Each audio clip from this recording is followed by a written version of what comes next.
Good morning. I'm Ashley Eason, Vice President of Programs and Services for the International Center, and I'm so pleased to welcome all of you to this important conversation.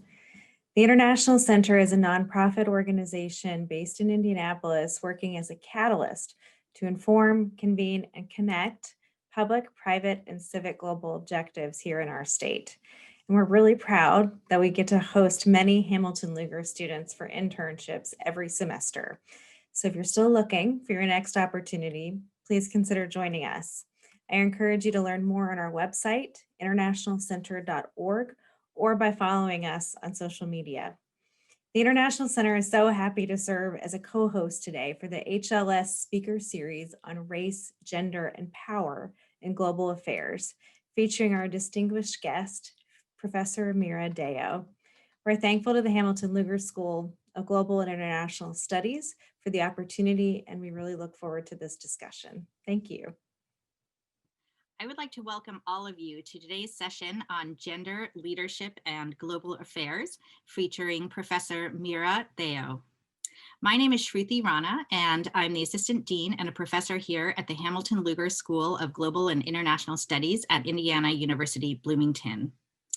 Before opening our session and meeting our guest, I'd like for us to take a moment to thank our co-host, the International Center in Indianapolis, whom you just had a chance to hear from. And I'd also like to thank our co-sponsor, the HLS Center for the Study of Global Change, also here at Indiana University, Bloomington. And just say a word about them. The Center for the Study of Global Change is a hub of internationalization, global scholarship and learning, innovative partnership, and interdisciplinarity at Indiana University and beyond. We are a U.S. Department of Education designated National Resource Center, and the Global Center strives to create diverse and inclusive learning environments that foster global engagement, understanding, and responsibility here at the university. And their website is global.indiana.edu. So thank you again to our co-host and co-sponsor, which made this event possible. Today's session is our 5th session in the Hamilton Lugar's Speaker Series on Race, Gender, and Power in Global Affairs. This series addresses issues of systemic exclusion that have an outsized and pervasive impact on the development of U.S. foreign policy and the fields of international law, policy, and area studies. In this series, we aim to go beyond focusing on those who should have a seat at the table to spotlighting the people, knowledge, and perspectives needed to build a new table. Today, we're so honored to be joined by Professor Meera Deo for a discussion about gender leadership and global affairs, focusing on gendered stereotypes of leadership and how they impact the careers of women, BIPOC, and LGBTQ professionals, along with constructive strategies on how to address and overcome these barriers. As with our previous sessions, in this session, we aim to illuminate how gender and racial dynamics work within professions such as law, academia, and policy, with the aim of starting a larger dialogue about the role of racism and sexism in global affairs and a better understanding of our present and future.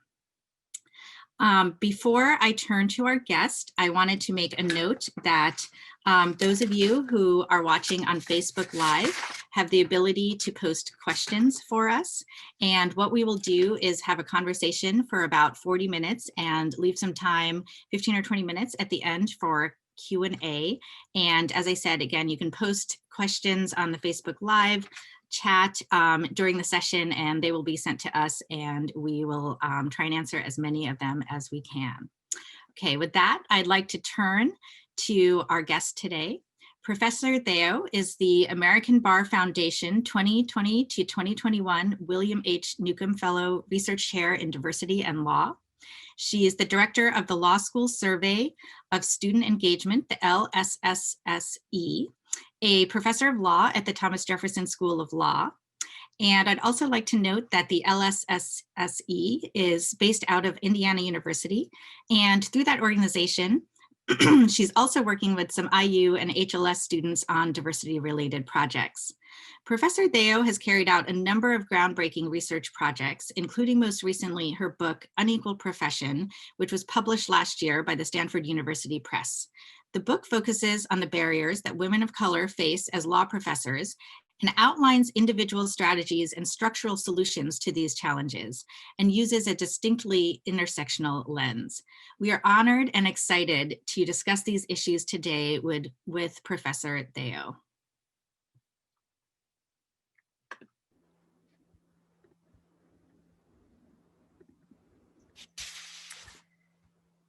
Wonderful. Good morning, and thank you so much for inviting me to join you. I want to start by thanking Hamilton Lugar and Dean Rana and her team, as well as the co-sponsors for bringing this together and giving us this opportunity to have a discussion about leadership and global affairs and the ways in which there are special challenges for women and especially for women of color. So thank you for initiating this conversation.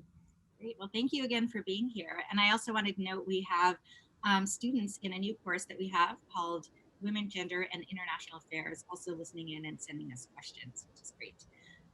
So let me start with a question related to our students. Many of our students here at the Hamilton Lugar School are interested in breaking into professional fields such as law, academia, and business. They know that law can be a key pathway into policymaking positions, as well as politics and academic pathways into international affairs. So can you tell us more about your book, as well as what you mean by applying a distinctly intersectional lens, and about the term that you've coined, race times gender?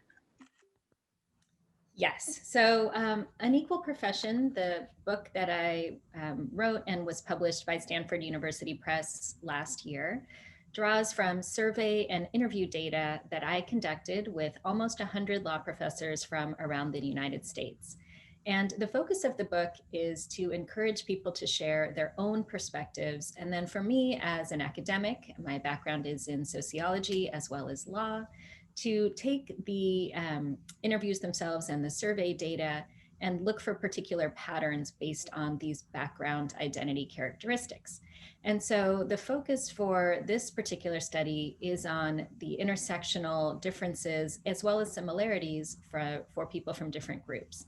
And so when I talk about intersectionality and specifically about race times gender, I'm talking about the different identity characteristics that people have, and especially the ways in which they can sometimes be devalued by broader society.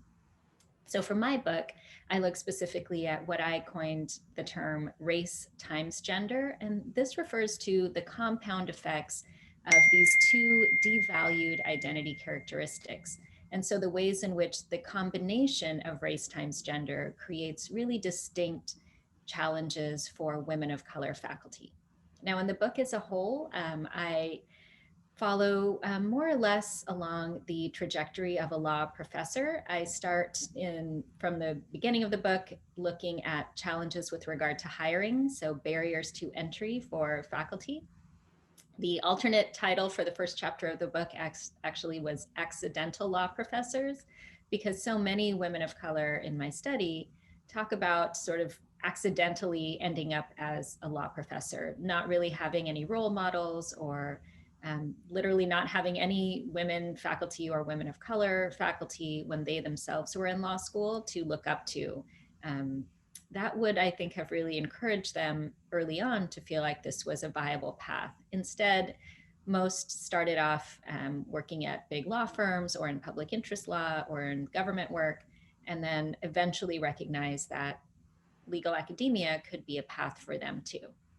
So it sort of started off in an unexpected and not direct way. Many of these were kind of meandering paths where you start as an adjunct professor and then eventually join the tenure track.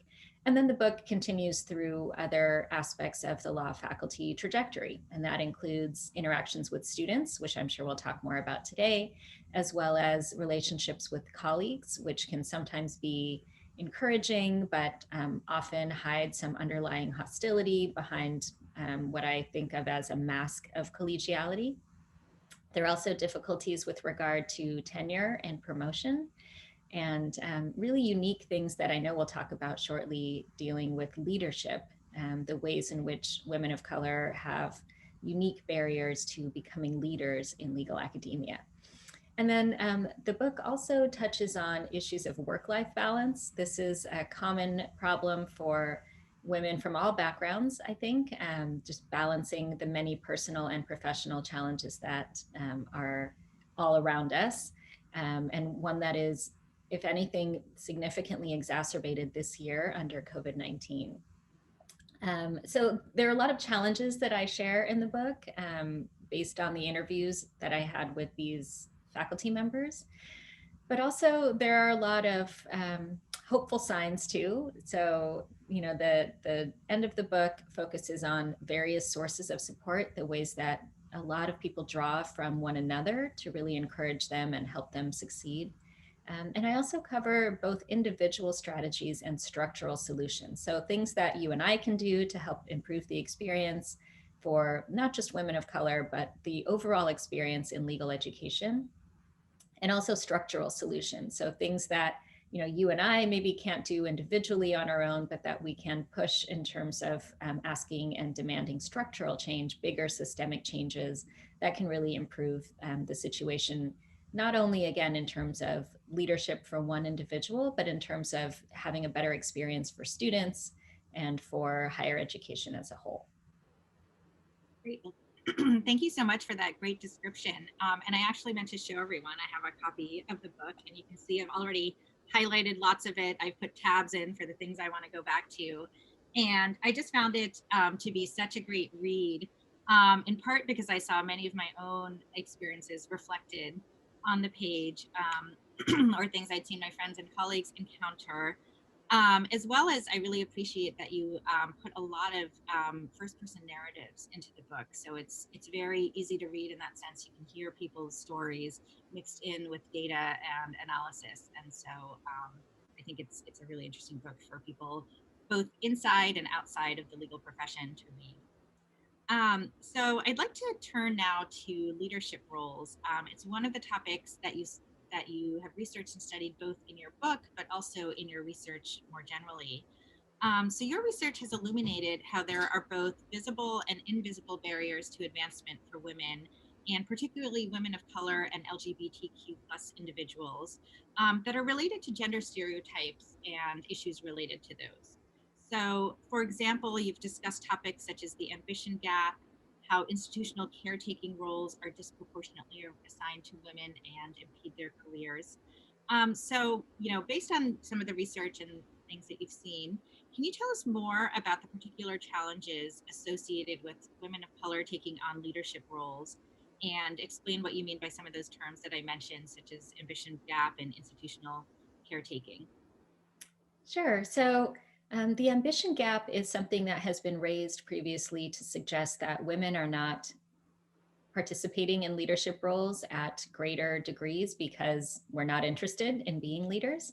And so it's used as a way to sort of explain why there is a disparity in terms of gender among leaders. And to be honest, when I started conducting my research, one of the questions that I asked all of the participants in the study was if they are interested in pursuing formal administrative leadership. And almost every woman of color in the sample, everyone who wasn't already a dean or a provost or some other formal administrator, most of the women, and especially the women of color, said some version of no way, or I'd never want to be a dean, or wait, are you asking if I want to be a dean? No, I definitely don't want to be a dean. And so at first glance, it seemed like that might be true. It might be true that women are not interested in these roles, and that's why they weren't pursuing them. But my job, of course, as the researcher, as a sociologist, is to dig a little deeper to try to understand not only what they're saying, but why. And so I followed up by asking why people weren't interested. And often they gave really understandable reasons. Many women talked about their excitement in teaching, in getting to know their students, and with whatever their research priorities were. And they worried that by being formal administrative leaders, they wouldn't have as much of an opportunity to connect with others on that really personal human level. When you're overseeing a big institution, it's harder to be personally involved. And for a lot of women, they really appreciate and enjoy that personal connection.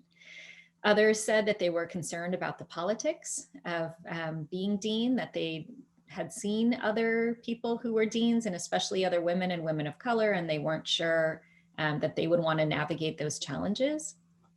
But the main thing that I realized as I dug a little deeper into asking why these women were not interested is that a lot of them felt like they didn't necessarily belong in the role.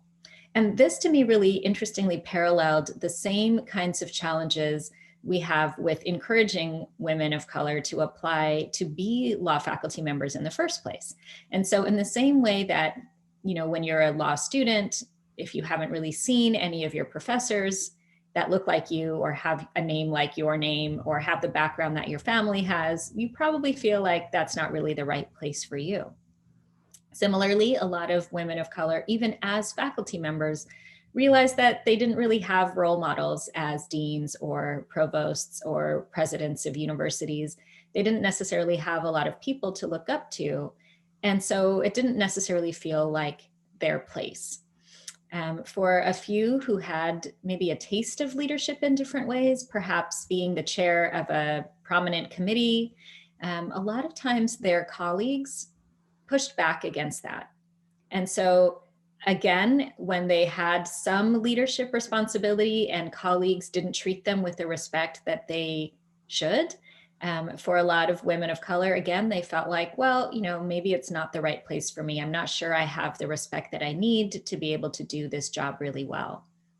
I do want to read you just a brief quote because it reminds me of one of the main things that is kind of the opposite of that, right? And so when we're thinking about how we can inspire women to be their best, here's an example from Michelle, who's a Black woman professor initially. And she said she was very interested in academic work. And so she wasn't initially considering pursuing anything more formal in terms of administrative leadership. So she says, or I write, when a university-wide administrative position opened up at Michelle's institution, she says, I initially had no interest. I didn't think it was the right thing for me. So again, this feeds back to what I was mentioning earlier about where people feel like they belong. But she says, I credit my white male dean as the biggest factor in my decision to apply, since he several times said to me, you know, I really think this is something you are uniquely situated for, and I will do everything in my power to help you succeed once you're in it. So having that sort of support from somebody else who had power and was willing to invest some of his capital in her, being a sponsor for Michelle in that way is really what encouraged her to pursue the job. And she is a nationally renowned university-wide administrator now, who says herself that she really wouldn't have considered applying for the position except for the fact that this white male mentor and sponsor really encouraged her to do it and promised his support, not only in getting the role, but so that she could be successful in the position. And then I'll just briefly mention in terms of academic caretaking, this is a term that I borrowed from others and I use in the book to talk about caretaking responsibilities, which we're all familiar with in terms of the home environment, and applying it to the context of academia. Because it turns out that a lot of women are expected to fulfill some very similar caretaking roles at work. So sometimes this comes up with regard to students who sometimes look to women faculty members more as a nurturing figure, sometimes at the expense of recognizing her expertise or broaching some professional barriers that should be in place. It's also an issue though among colleagues. So often women are the ones who are expected to set the doodle poll, you know, to organize the meetings, to work on changes to the faculty handbook or the student handbook. And, you know, it could be as something as small, but, you know, personally probably difficult as making coffee, right? Like if someone's going to do it, it's going to be you. Or another example from my book, a woman who said that when she started in legal academia, if there was one woman in a room full of men, which is often how it was when she was started, the woman was expected to be the note taker. And so this sort of reduced her position, you know, as an equal among her colleagues, and instead made her feel more like a secretary as opposed to an equal faculty member. In that instance too, it took one of her white male colleagues to recognize that this was happening and call it out and say, wait, why are we all looking at the one woman in the room to be the note taker? I'm going to take notes today, and Joe, next week you're going to take notes, right? So again, the importance of allies is a really key feature of the book as well. Great, thank you so much. And when you think about some of these stereotypes, you've mentioned a few ways that people can help move beyond these in terms of people, finding a champion who can really sponsor you and push you through. And it's interesting how that mirrors some of the things that we can do for students, right? That, a great professor or the student taking the right class has the potential to kind of change their trajectory as well.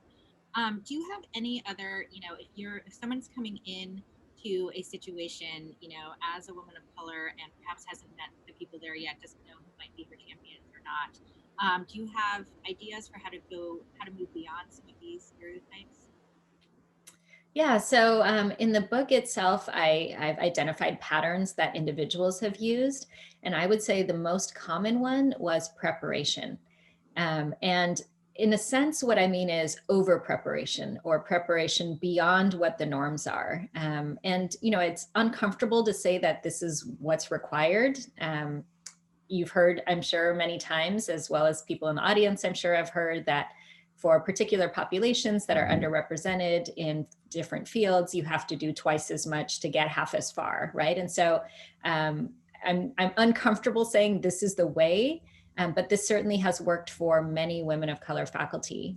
So they over-prepared, even in terms of what they want to teach in class. They, read far ahead in the book, read all the relevant articles that might come up in class, because they really don't want to have to say, I don't know, to the students, because, there's maybe in a class of 50, there might be one or two students who wonder, why is this person my professor, right? If the vast majority of faculty members are white men, and in legal academia, it's about half, as far as we know, with the little data we have, it's about half of all faculty members who are white men, a quarter who are white women, and only 7% who are women of color, and 8% who are men of color.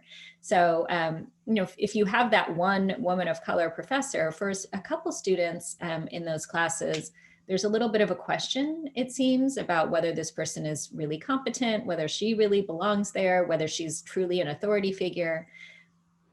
And so a lot of women in my sample talked about not wanting to be in a position where they had to say, I don't know. They wanted to make sure they were fully prepared to answer anything that might come up.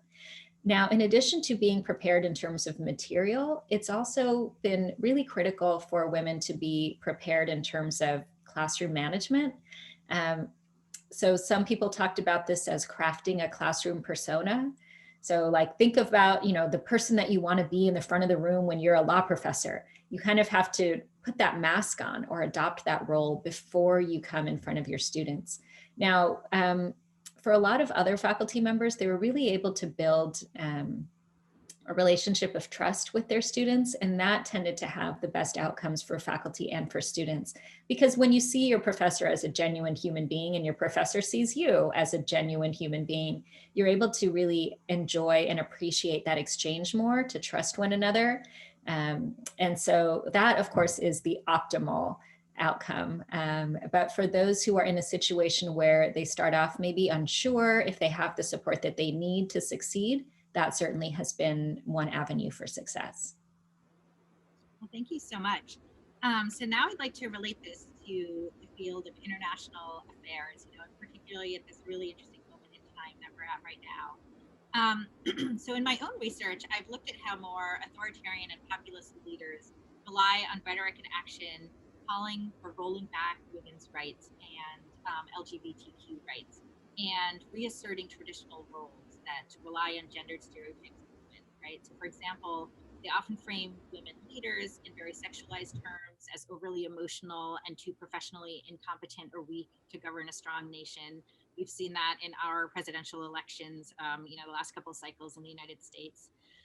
Over the past few years, we've seen this all over the world, right? The Philippines, Hungary, Russia, Turkey, Brazil, many other countries.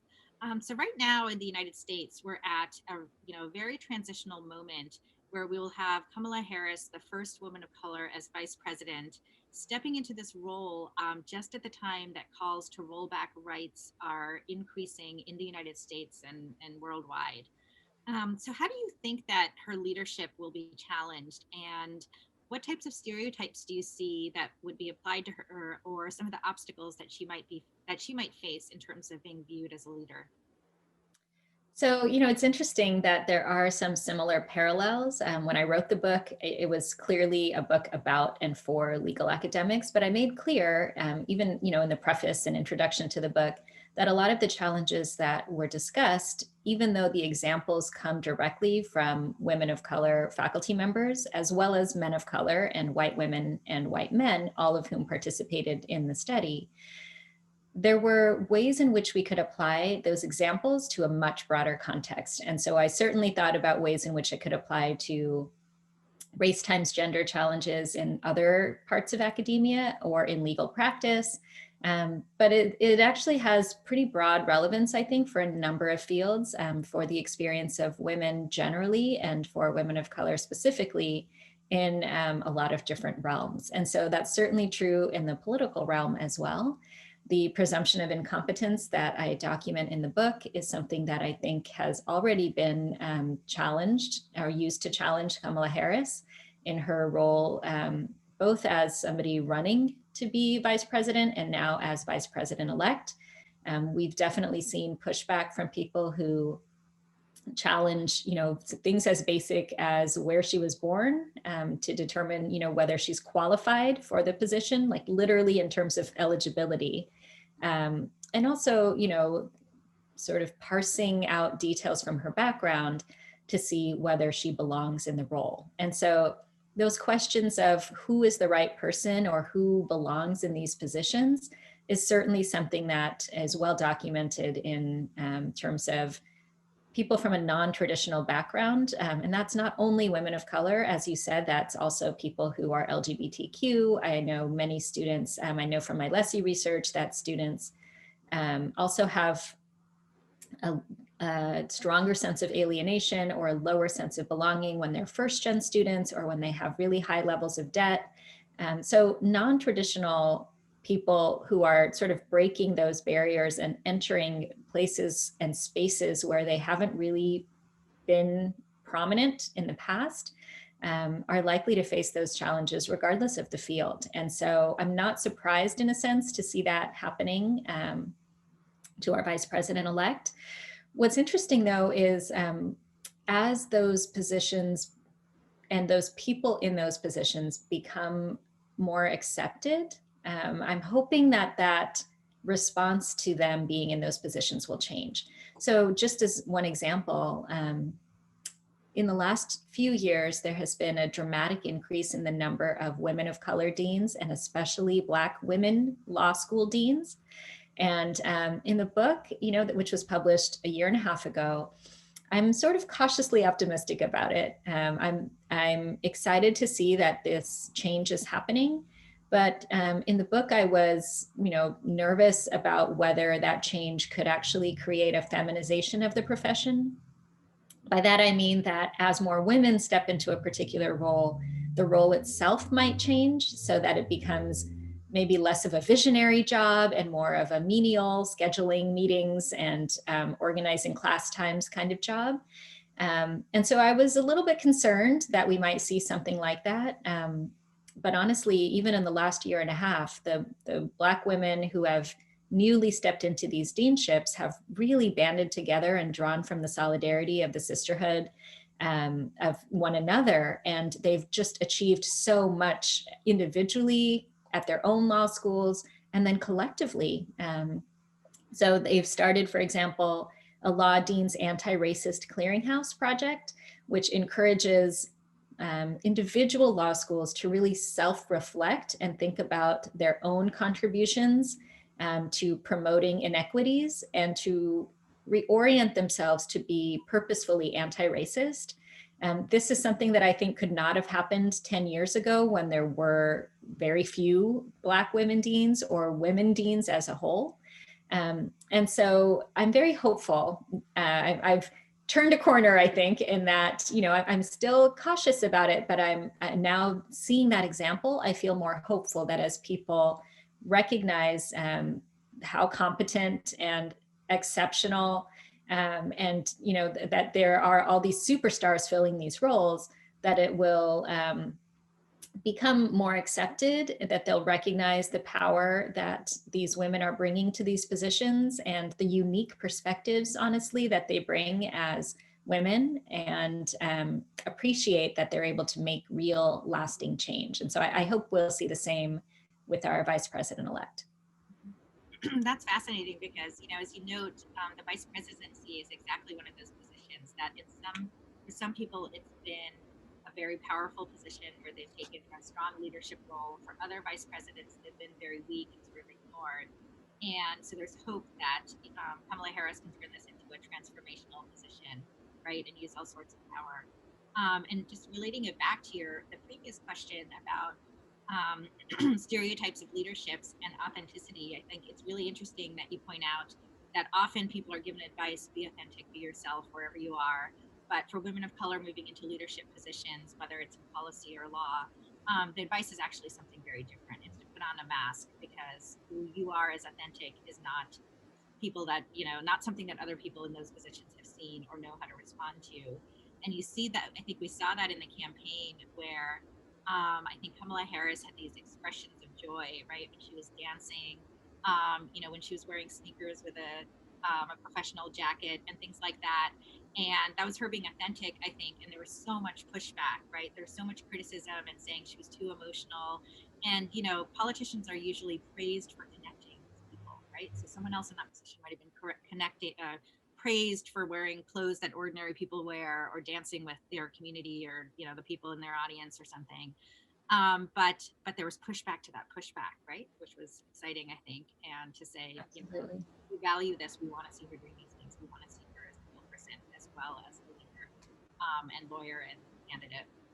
I think that's absolutely right. And it's fascinating the ways in which there is that extra scrutiny because she is a woman, I think, and especially because she is a woman of color. And so in a way, I think there's some question about, well, for the average white voter, for example, like, can I connect with her? Is there something about her that I see, and, do I see myself? Do I feel like she could represent me?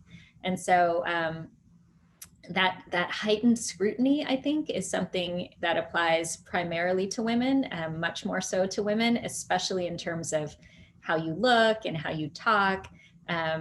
In the book, for example, so many of the women in the study, including white women, talk about their student evaluations and the ways in which students often comment on their physical appearance, even if they're not commenting on their pedagogical approach or their teaching effectiveness. The comments in those evaluations tend to be things that focus on what the professor is wearing, or how she acts in the classroom in terms of, how she takes up that physical space in a way that really wasn't replicated for the men in the sample.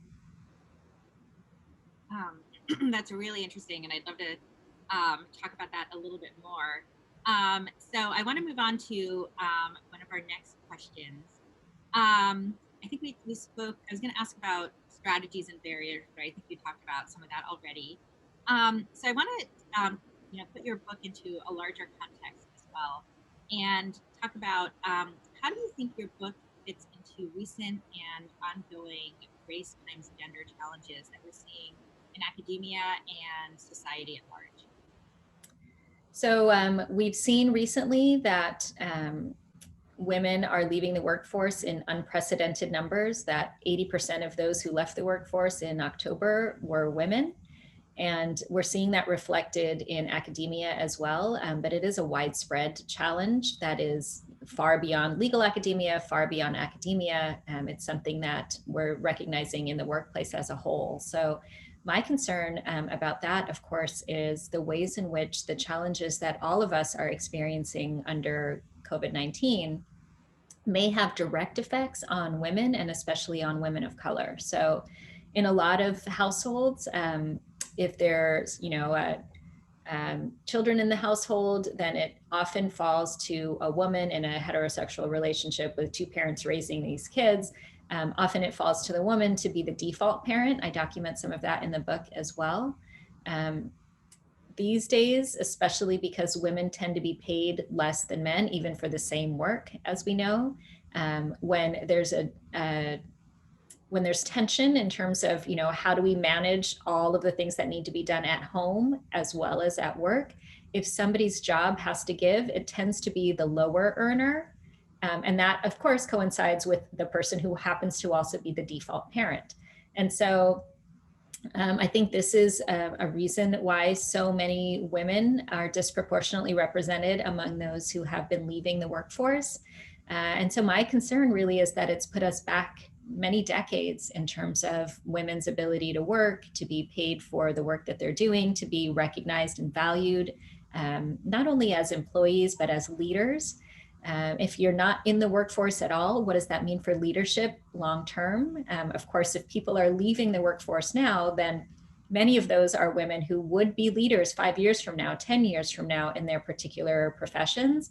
And I don't necessarily mean as academics. I mean the foreperson at the factory. There are many different ways to be a leader. And if you're not in the workforce at all, you're removing that possibility from your future.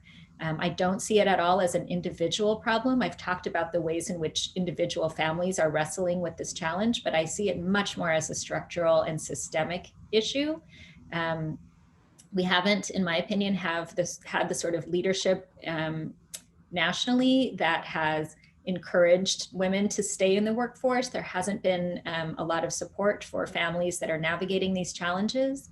And so what could have been, some structural support, because there hasn't been that structural support, it's been left to individual families to try to navigate what best to do. And then of course, every individual is going to try to do what's best for them and their family. And the real problem in that is that even if it's good for one individual family in the immediate moment, it doesn't necessarily mean that it's continuing to create opportunities for that family into their future. And it certainly puts us back as a country, I think, as a whole, because, we know from World War II and before that women entering the workforce actually increases the economic viability of not just the family, but of our communities and of the country as a whole. And so I am really concerned individually for women and also, for the national economy, if we are removing such a significant segment of the population from the workforce as a whole now, and especially what that means for leadership for these women in the future. Yeah, definitely. And one of the things that we have also seen in the past, which is likely to be true as we move forward, out of the pandemic, is that people might think that they're taking a small break, right? Or they're stepping aside from their career for a few months. But we know that it's extremely hard to get back in. And even if for people who get back into their professions, to get back at the previous level they were at and continue their trajectory, right? So even small breaks in time can set people's careers back either permanently or, over the long term. And so I hope we can look at some ways to address those, we know that's happening already, right? And as we come out of the pandemic, if we can think about ways to try and address some of those patterns that we know are going to happen.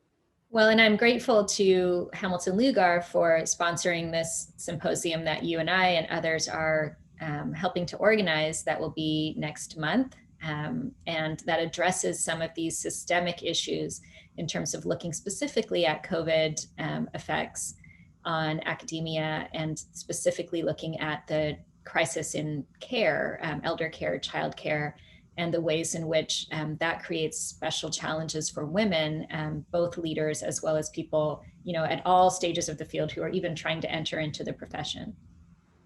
Great, thank you for that mention. And I'll provide some information at the end of the session as well on anyone who's interested in attending our COVID care crisis symposium Professor Deo just mentioned. So we've been getting some questions. I'd like to turn now to questions from the audience.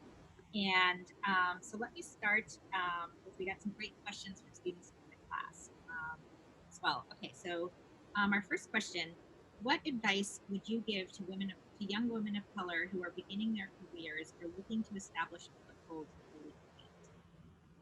Thank you for that question. I see there's a couple questions that are along that same trajectory. There's another one that's very similar about people entering career paths, especially in the legal profession. So in terms of the legal profession as a whole, and for legal academia, there are some kind of standard pathways. And what's interesting is that for women of color, often women of color don't necessarily follow the traditional path. Partly because, as I said, it's not one where a lot of women feel they belong. Now, today, women are actually the majority in most law schools and the majority of law students in law schools around the country. Dean Rana mentioned early on in my introduction that I'm the director of LSSSE, which we call LSSE, which is also based at Indiana University. Today, LSSE is releasing a longitudinal report that looks at 15 years of changes throughout legal education. And so as part of that report, we've documented that there are more women in law schools today than there were 15 years ago. And so it is, I think, a traditional viable path, increasingly that women recognize as a path for them also, even though legal education as a whole tends to be a space that might feel more white and male. It is a path that more and more women are drawn to pursue. And so for those who are considering being a lawyer, I would certainly encourage you to think about what it means to be a lawyer.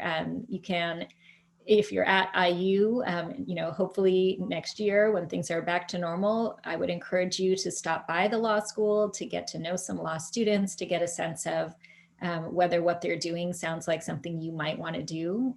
That's especially true if you're interested in academia. If you're on a university campus, and by on, I mean physically there at some point in the future, but even now, if you are affiliated with a university, you have access to students from all different fields, as well as to faculty from all different fields. So for many of us as faculty members, it's really exciting to get a message from an aspiring faculty member, from a student who's thinking ahead about their future.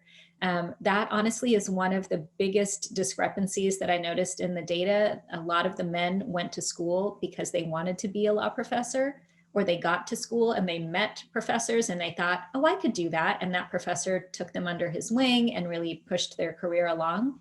That was much less common for the women in the sample. They didn't go to school thinking about this as a viable career option. And so if you're thinking about this as a viable career option, please reach out to your professors and let them know that it's something you're thinking about. Many of us have networks, and so even if it's a different field, we can help connect you to people who might be useful to you. And it's a true pleasure for me and for many of my colleagues to do that for and with our students. So I would think about that specifically for anyone who's looking specifically at a career in legal academia. Again, there is a pretty traditional path. Many students are at elite law schools and serving on law review and ideally, considering pursuing clerkships and working on publishing a note while you're a student and then publishing additional articles afterwards. And so again, the earlier you know that this might be something you're interested in, the easier it is to start considering that traditional path. There are certainly other avenues. Most of the women, frankly, in the sample did not follow an exactly, traditional path to legal academia. So you can certainly get there through a different route. But if you already know that it's something you're interested in, I would encourage you to sort of think about doing the standard things that most law professors do before they join legal academia, just because then the path is a little bit easier. That's great advice. And I wish I'd heard that and I wish I'd followed that. Same. I had no idea. I took the accidental professor path that you mentioned in your book. And I think that's important as well. You point out that there's all these traditional pathways to different positions in law, and policy careers, but that often women of color might not know about them or find out about them or be sort of left out of them. And so I think it's also important that you mention these non-traditional paths, because I think that can be an inspiration as well, right? By doing different things, bring different things to the table. And the people ahead of you, I've seen them, show extraordinary creativity and resilience and determination to get to where they are, whether or not they follow the same path as someone else. Right? That's inspiring too, as you're going through and bumping into difficulties or, motivation, things like that. Okay, great. So we have a number of questions that are sort of going back and forth between careers and other things. So let me move to a question again for students. Do you have any suggestions for students on how to support their BIPOC law professors? Yes, I love getting this question. So I think I get a question like this: what can students do to help? Virtually every time I give a book talk, and there are students present. And so I really appreciate the question. What can students do to help? Well, recognizing that there are challenges in the first place, I think is a great first start. And so if you are aware now that there are challenges for some of your faculty members that might be different from others, you're already, by asking the question, on the path to helping. I love telling students that you have a lot more power than perhaps you realize you have. If you are a student, then the institution where you are, you may feel like you don't have that much power there, that your professor has all the power or the dean has all the power, but the institution only exists because of you. And I think students, tend to forget that. Most professors, we don't usually tell you that, but it's true. There is no university without the students there. And so I would encourage you to think about how you can draw on that power, on the privilege of being a student. There are lots of little ways that you can help. So recognize when you're writing, comments on student evaluations that those are taken very seriously. They are, in fact, in my study, the main reason that women of color were denied promotion or tenure. It's because a dean or another leader at their school said that their evaluations were not up to the level of that they would expect, or that they were a bit polarized, as one dean said. And so you may feel like nobody cares what you have to say, but actually a lot of people care what you have to say. People read those evaluations very carefully. A lot of professors take them to heart. We read them carefully and we think critically about what you're telling us and how we can improve. So that's not to say that you have to only say wonderful things. If you have suggestions for how we can improve, please include those. What I found, though, in my research is sometimes the evaluation comments are critical without being constructive in any way. So, if you didn't like your professor, please don't just say, I didn't like this professor, right? You can explain how you think the professor can improve. And that might be, she didn't understand that we didn't understand the material, and so she went too fast, and then we all were confused.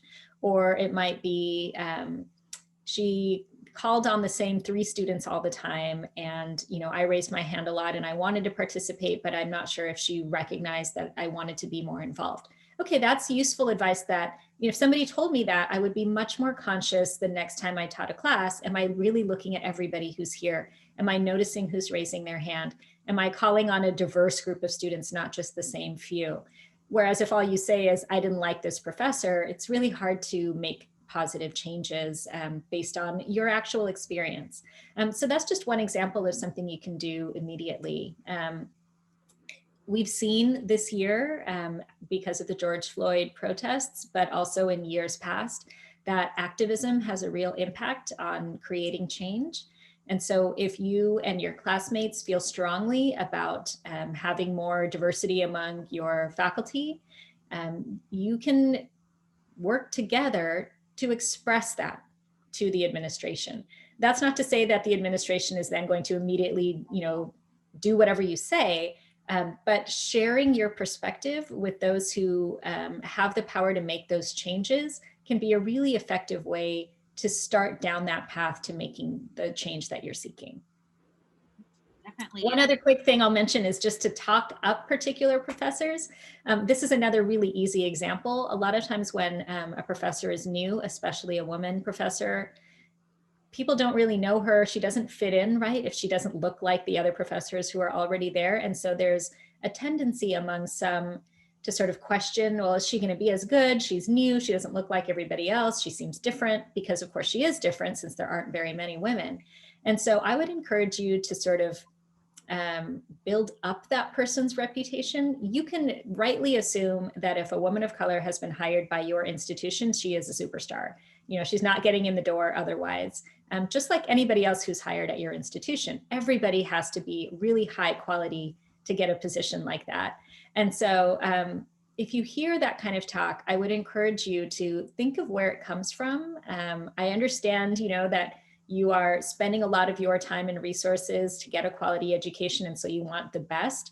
You can pretty safely assume that she is the best. And so I would encourage you, if you hear that kind of talk, to help people understand how difficult it is to get these positions, and to talk up that professor so that people are excited about her class instead of being nervous about whether she's good enough to teach them.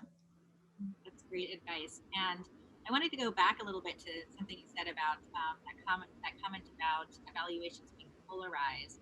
And that's something we hear often.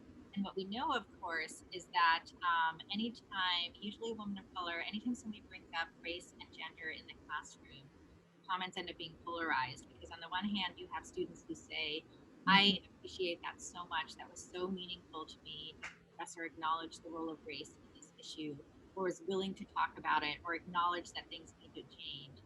And then you'll get comments saying the exact opposite. Why was the person talking about, why is this person talking about race when we're supposed to be talking about constitutional law? They must be completely incompetent and not know what they're talking about, right? That's the type of polarization I've seen over and over and over again. And so I think some of these things we need to recognize sort of the biases that are coming out and the responses that people are having. And then I did want to mention when you talked about students, being empowered and speaking out, that, most people in university faculty and administration really want to work with students and hear from students. So we love hearing from you, and we want to hear what your concerns are, what you're thinking about. And I know our students have been really vocal and active over the past 6 months, despite all the challenges of the pandemic. So that's really great to see. Okay, so we have a bunch of different questions. Let me focus on one related back to your book.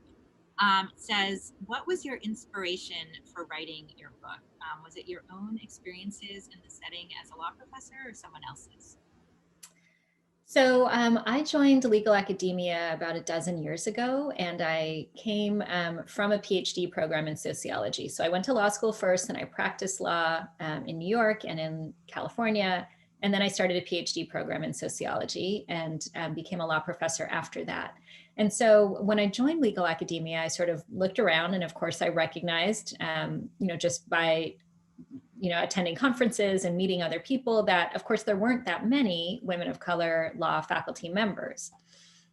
And so because I had a background already in sociology, I thought, well, let me look into this a little more in terms of data, because that's how my mind works, right? I want to collect the data and get a sense of who all is out there. I just assumed that a study like this had been done previously, but I wasn't aware of one. And so I thought maybe I could just update whatever study had been done. And it turned out there never had been a study of law faculty that empirically investigated people from assistant professor all the way to dean emeritus, which my project does. And there also had never been a study that centered the experiences of women of color. And I was very clear about wanting to do that as well, because the very little information that we had focused on the sort of traditional law professor who we know is a straight white man. And so I did include plenty of straight white men in my sample as well. So while there are almost 100 professors in the study as a whole, 63 of them are women of color, and I purposefully sampled a range of women of color. So that includes Black women, Latinas, Asian American, a significant oversampling of Native American women, multiracial women, and Middle Eastern women, because I wanted to make sure that the full range of women of color was really represented in the study.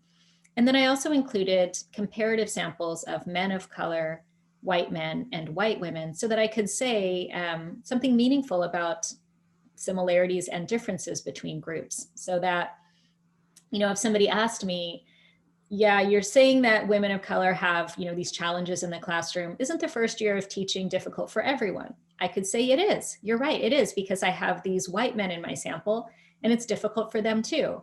But what's difficult for the white men is that they have to learn this new subject material, they have to learn how to teach, they're working long hours, and the women of color are doing that too. But the men in my sample are much less likely to have faced any sort of pushback, to face challenges to their authority. And so because I have that opportunity to compare these different groups, I can say with more authority that this is an experience that's unique to women as compared to men, and more of an issue for women of color than for others. And so I would say that I noticed that the numbers were small, as someone who had just recently joined legal academia, but I didn't necessarily know exactly what the numbers were. And as a researcher in graduate school and afterwards, I had always done mixed methods research. And that's, many of your students, I'm sure, are familiar with this too, where you're doing quantitative data collection. So you're collecting surveys from participants in your study, but also qualitative data collection, where you're doing interviews or focus groups or some other opportunity to talk with people individually. In my mind, I think of quantitative as answering what is going on, and qualitative as answering why it might be happening, because you can really get more of the nuances. And so that's the avenue that I followed for the methods in the book too. So it was inspired in part by my own experience, just in terms of looking around and recognizing that the numbers themselves were small, but also because, as I continued on my path in legal academia, I met more and more people who sort of anecdotally shared some of these challenges, even though they weren't really documented in an empirical way. And so I certainly have found in the last year and a half since the book has been published that when I give these sorts of presentations, it tends to be a lot of women of color who approach me. Before COVID, we would talk personally. Now it's sort of quietly on Zoom about the ways in which their own struggles are really documented in the book. And so these are things that many of us have sort of talked about quietly. Others have talked about these as whispered conversations. And the book was really an opportunity to amplify those, to talk about them in a more powerful and rigorous, documented, empirical way, so that it's harder to dismiss them, I think, as, well, this is just one person's experience.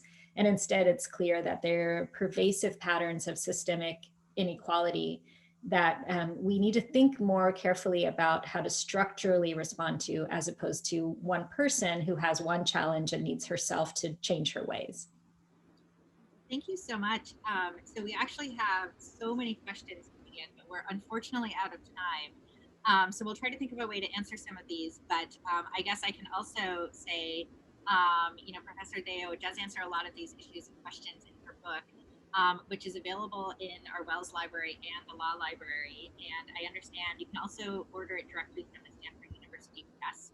And I understand there's a promo right now where the book is 20% off using the code DEO20, so DEO20. So I encourage you to look at that. And as I said, it's fun and easy to read with the different narratives, and you can pick and choose which chapters you want to start with. Okay, so, this has been a really great session, and I'm sad that we have to close, actually, but I wanted to thank everybody again. Definitely thanks to our guest. I learned a lot from this presentation, and this has just been both eye-opening and inspiring. I'd like to thank our co-host, the International Center of Indianapolis, and our co-sponsor, the Center for the Study of Global Change. And of course, the students who've been sending us these great questions in the Women, Gender, and International Affairs course. So just a couple of brief announcements. As I said, this was the 5th in our ongoing session. We have a number of sessions on tap starting with early next semester. So keep looking at the Get HLS Hub for more information on our next sessions.